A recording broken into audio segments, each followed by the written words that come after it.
Hey vlog, I'm at the airport and I'm waiting for my flight to Seattle that will connect me to Vancouver.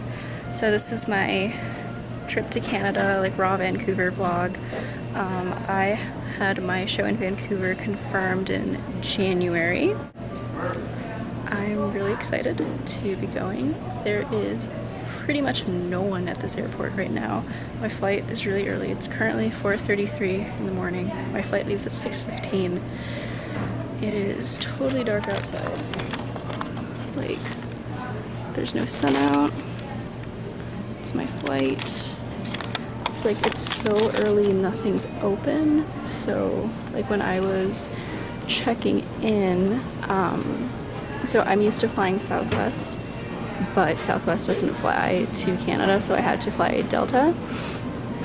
And I don't think I've ever flown with Delta before actually, but they have a slightly different check-in process kind of thing.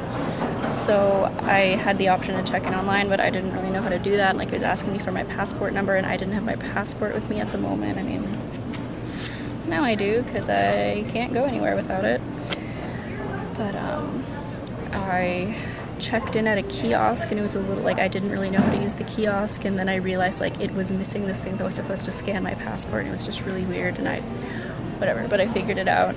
And so I got checked in, I printed my tickets, and I just went in, you know, I paid for my bag because something that made me sad. So Southwest, like, your first two bags are free, like your first two checked bags, and then your personal item and your carry-on are free. But with, like, basically every other airline, you have to pay for your checked bags, and that made me really sad. So I paid $25 to check my one suitcase because I mean, I'm only in Vancouver today, tomorrow, and then I leave Friday. So it's like, I wasn't gonna bring like 2 suitcases or something, like, no. And it'll probably come back later because I'm gonna, you know, like, have like my CDs and all that merch and stuff. So yeah, but currently I have my guitar with me, and it's my carry-on. Usually I have it in a, like, in the hard case, but because I don't know, I just feel like because this flight is so short, and like, normally I would take it in the hard case just to keep it safer, and because there's a chance that I might have to check it. But because I only have one bag, I feel like that, you know, it doesn't really work, and I can tuck my purse under my seat, but my guitar, like, it'll fit in the overhead compartment, and, like, by law, if there's room in the overhead compartments, my guitar has to go up there, because, you know, and if not, I can always ask you, like, can it go in the flight attendant's closet? Can you guys check it with, like, the strollers, and I'll pick it up in Seattle, you know, something like that. So I have options, but this is a pretty sturdy case. Like, it looks like a soft case, but it's like, I'm hitting it. See, it's like this hard foamy stuff in there that protects it pretty well. So no, I've been blabbing for a while. Did I mention I've gotten no sleep? I was up until 1. Is it 1? Yeah, I was up until about 1. And I thought, you know, like, okay, well, I have to be at the airport at 4:15, so my dad was gonna pick me up, and my dad picked me up to take me, and he got here at,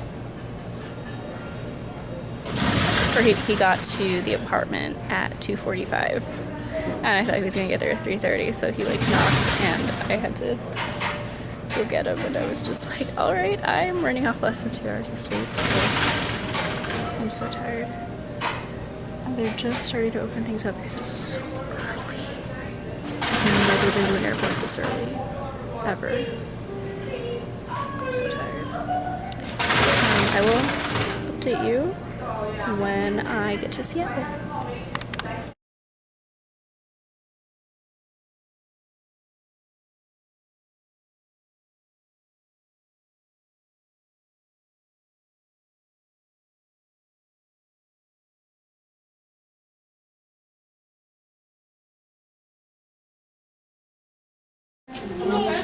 Oh, this is interesting. I wish everyone had this. I'm gonna go. I'm in Seattle. I've never been here. I'm excited. Where is my gate? It's this way. No, it's not.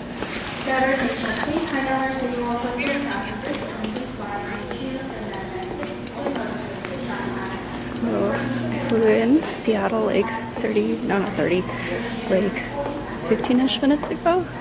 Super pretty. I love the trees. You see over there, blue trees. Confirm the gate again. I'm gate S5. There's a flight leaving for Tokyo, and all I want is to get on that flight, but I can't do that. But I'm gonna go to my gate. We're gonna board soon, and I'll be in Vancouver in about an hour.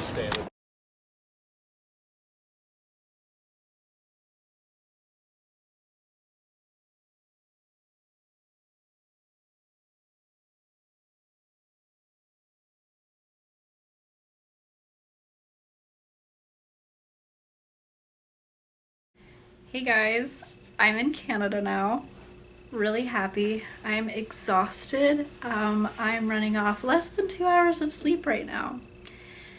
And I just deleted the clip I did before this because I talked for 30 minutes nonstop and I thought that was excessive. So I'm going to tell my whole how I got here, but I'm gonna condense it a lot. So I packed up all my stuff last night and I ended up having a kind of late-ish dinner, like 10 p.m.-ish, and I finished packing around midnight and watched TV until like 1 a.m. and at that point it was like, I have to leave for the airport at 3:30. There's no point really in going to sleep, but I decided to try to nap anyways, and my dad came to pick me up to take me to the airport because he lives closer to it, so it made more sense like for him to come get me, drop me off, and then go back to his place and then go to work. But I flew out of the San Jose International Airport.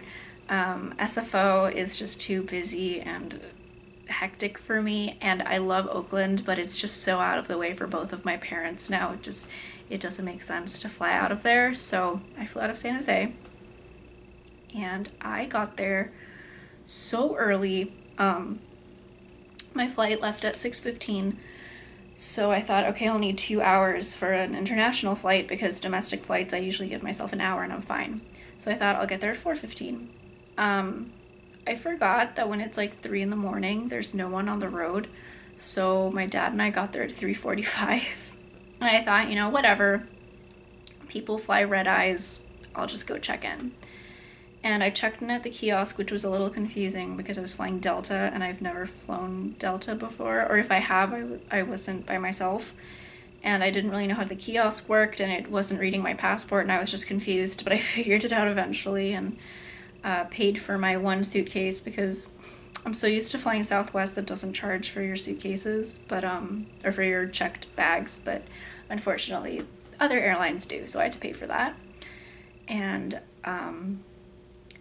there were people already in line like to check in and, you know, drop off their bags and stuff, but there was no one at the like desk thing, kiosk thing that isn't a kiosk, I don't know. No one was there because it was so early. Like the only people there were like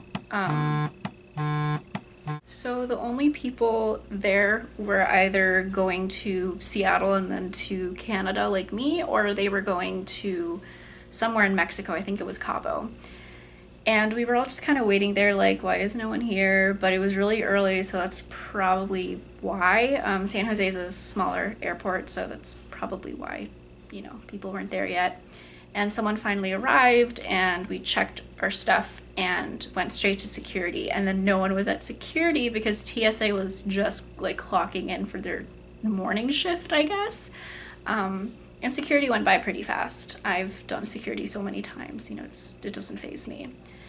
I got to my gate and everything was fine. The Delta plane was a lot smaller than I was used to, or than I am used to.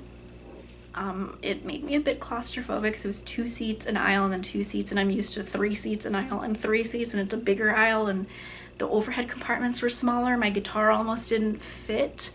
It actually didn't end up fitting in the compartment from Seattle to Vancouver, but I asked the flight attendant to put it in the closet, like the flight attendant closet, and she was able to, and I was like, okay, good, because I was not about to check my guitar.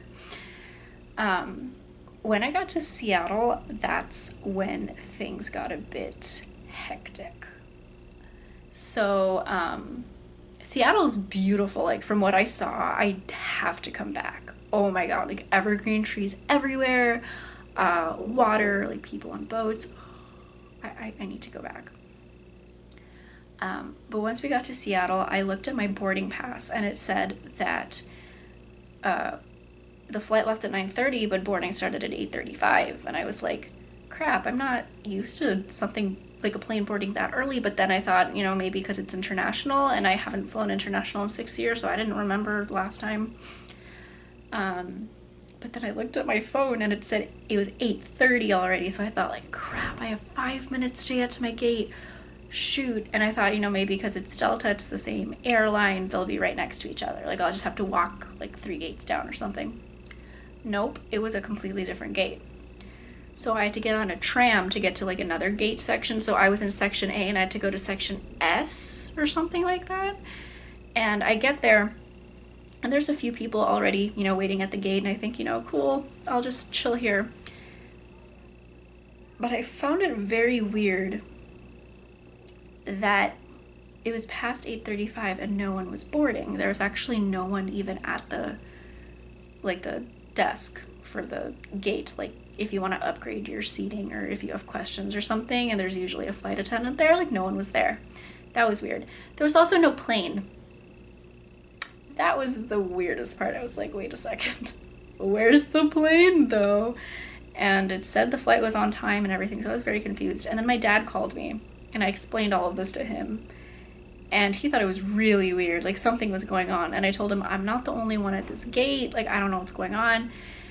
And he asked me to ask like a Delta employee, and I told him, well, the only Delta employee is part of another flight going to Palm Springs, California, and I don't think she can be much help. And like right as I say that, she grabs like the little mic thing and says, if you're on flight blah blah to Vancouver, you are now boarding at gate B3. And this lady, like, she wasn't next to me, but she was near me, and she's like, why didn't you tell us that earlier? Now we might miss this flight. Like, why didn't you let us know? She was like, she was expressing what I felt inside, but I don't like yelling at people, so I kept it in. But she expressed how we were all feeling. And the lady said, like, I'm so sorry, there was some mix-up, I will call the gate and tell them you're coming so they hold the plane for you. So she said, okay, you better. And I was just like, okay, now you can calm down. She said she'd fix it. And we all like haul ass to the tram to get to the B gates from the S gates. And like the gates were in a triangle. It was like A, S, and B or something like that. It was weird. And we get there, and by we I mean like everyone else who was on the flight. And I'm running with my guitar on my back and my purse with my laptop and my chargers and all my heavy crap in it. So I'm just like, I got there and I'm just like, I need water. Help me. I am dehydrated. I've had 2 hours of, well, I didn't like start saying anything, but there was a woman like next to the desk thing, and she's like, oh, are you going to Vancouver? And I said, yes. And I gave them my boarding pass. They looked at my passport, let me go. I had my issue with my guitar, but that was fixed. Get on the plane, and we're off to Vancouver. Super short flight. It was like 45 minutes. It's like San Francisco to LA. It was super short. And I get to Vancouver, and the first thing I notice is, so in the United States, at least in California, I can't remember if it's like that in Minnesota, but in California,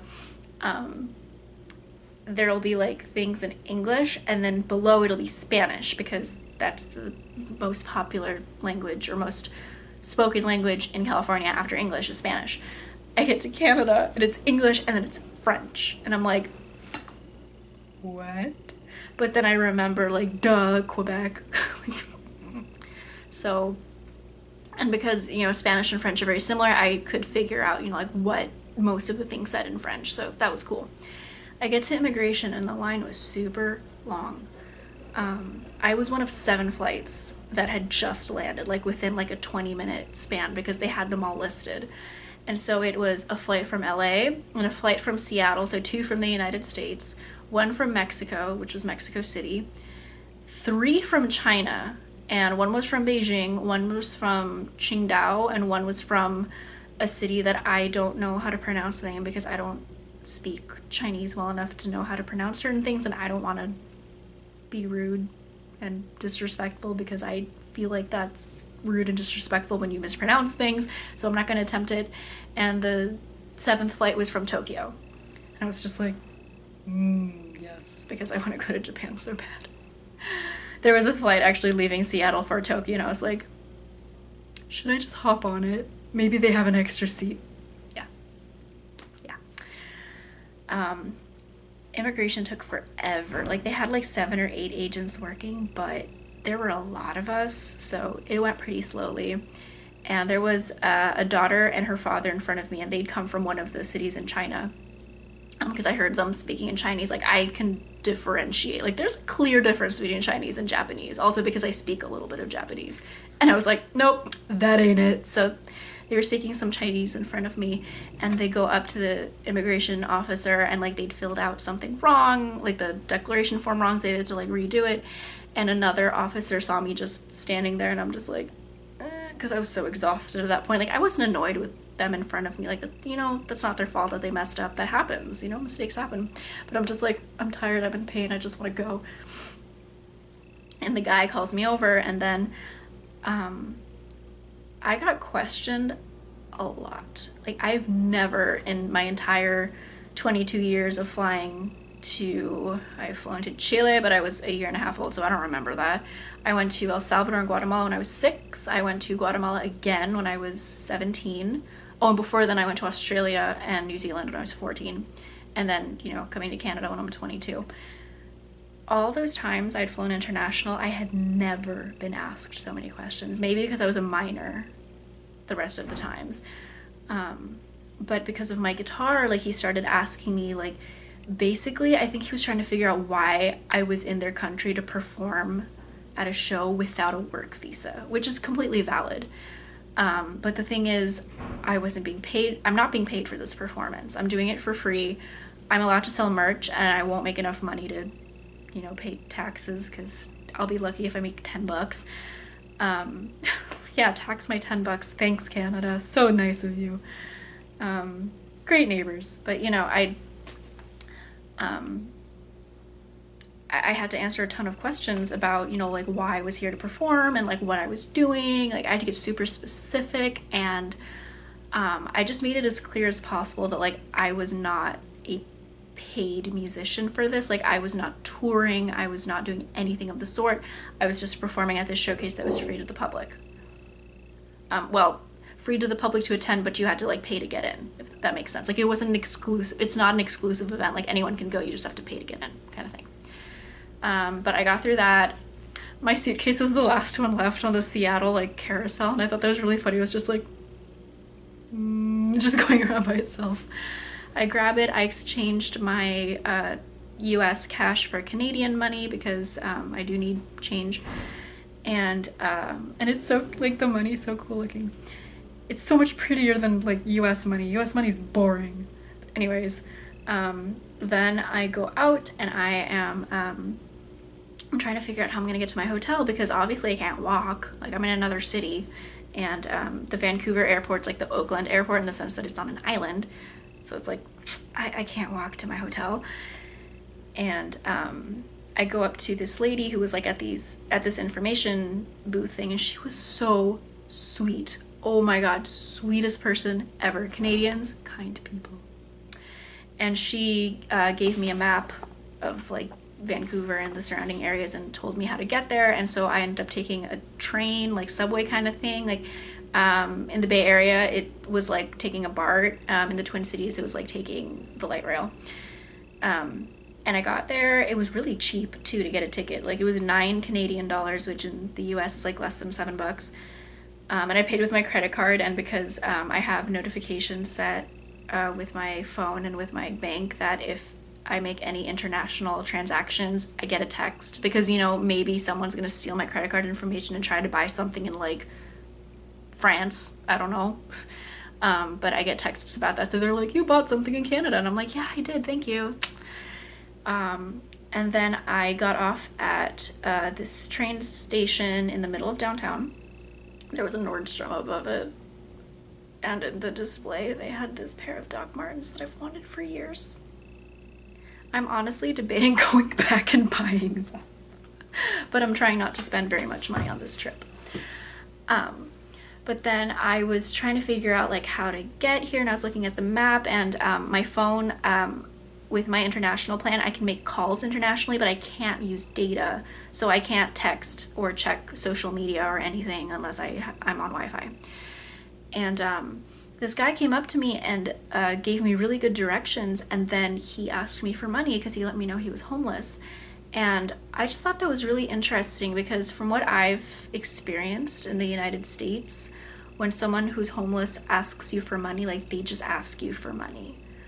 And sometimes they'll even harass you, which is really sad. And, you know, I'm not saying homeless people are bad people. That is absolutely not what I'm saying. It's just, you know, there's a stigma, and it's really sad. But I thought it was very interesting that in Canada, and I mean, I'm not saying he's representing all the homeless people of Canada, but this man came up to me and did a favor for me basically, and then asked me for payment in return, which, you know, I thought that was really very interesting. But I don't really know how Canadian money works yet, but they have dollar coins, so I gave him like one of those, and I just gave him like some change basically because I need the bills. Broke college graduate problems. But yeah. The hotel was an easy walk. Downtown Vancouver is beautiful. It looks like a mix of San Francisco and Minneapolis, like the downtown areas. Super, like some parts are very modern, some parts are older, like more old-fashioned, and some are under construction. But yeah, I'm in my hotel now. The person who checked me in was super sweet. I went and bought an Orange Crush, which took me forever to figure out how to do because first I took my credit card because I thought I could just pay with my card, and then it didn't take cards. So then I came back to my room and grabbed, because it said it was $1.25, I grabbed a dollar coin and a 25-cent coin, and I went, and then it said it only took $2 coins and $1 coins. So I came back again and grabbed a dollar coin and another dollar coin, and then I finally got my freaking soda. I actually don't know, do they call it soda in Vancouver, or is it pop, like how it is in the Midwest? I'll figure that out soon. But yeah, that's how I got here. I'm in Vancouver now. And yeah, I'll you know, keep updating. I'll be here till Friday. Today's Wednesday. It's 1:31 p.m. There's no time change between California and Vancouver, Canada. It's all on the West Coast, so all same time, all Pacific time. But yeah, I need to eat. I'm also exhausted because I've had less than 2 hours of sleep, so I'm probably going to take a nap, and then I will explore Vancouver later because I have time to explore and I'm excited to do that. So yeah. Okay, so Canadian money is really exciting. As I move my stuff. So okay, so it looks like these are 5-cent coins. They're so small. Look at that. Look how cute that is. Oh, it's 10 cents. Okay, so these are 10-cent coins. They're really cute. They have someone's face on them. Who is this? Oh, it's Queen Elizabeth II. Okay, cool. Yeah, so those are 10-cent coins. I don't have all the denominations, by the way. And then all of these are 25-cent coins. Wait a second.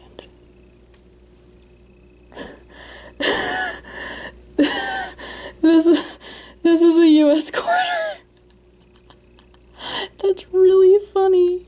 And it's from North Dakota. Why do I have...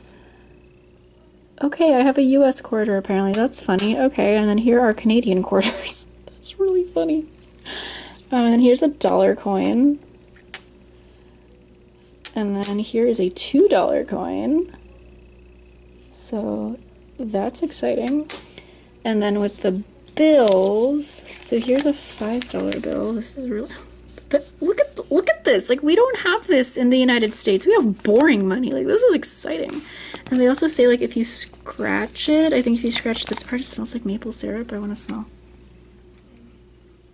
I smell nothing. Maybe if you, oh no, if you scratch the maple leaf, I think they said. Okay, I'm gonna scratch the maple leaf. Do you guys hear me sniffing?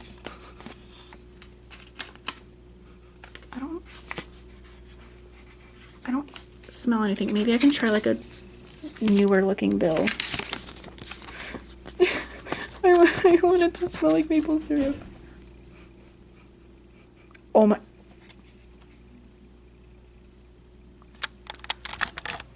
Dude. Wait.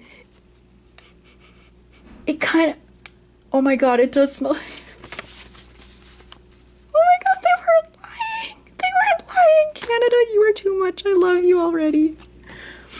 Okay, so that was a $5 bill. Here's the $10 bill. That's exciting. Look at that. It's a dude, but there's also a train. See it? Ooh, trippy. And then, well, I just scratched and sniffed this. Scratch and sniffed this, but here's the $20 bill. And I didn't get a 50 or 100 because I'm not that rich right now. I don't get paid till Friday. But yeah, Canadian money. It's cool. Hey vlog. So I just woke up from a nap. I got here and I kind of just decided to take a nap, and it's 6, almost 7 now, so I'm trying to figure out what I want to do for food. And also wanted to show you my view of downtown Vancouver, like from my room, so I'll get these out of the way. So it's a little, there's a bit of like the curtains are gonna show a little bit, but I'm just surrounded by tall buildings. There's another hotel right in front, but it's really pretty. I really like it. And it's not like super cold, but apparently I just checked the weather and it's supposed to rain like all day tomorrow, so I'm gonna have to figure out what I'm doing because I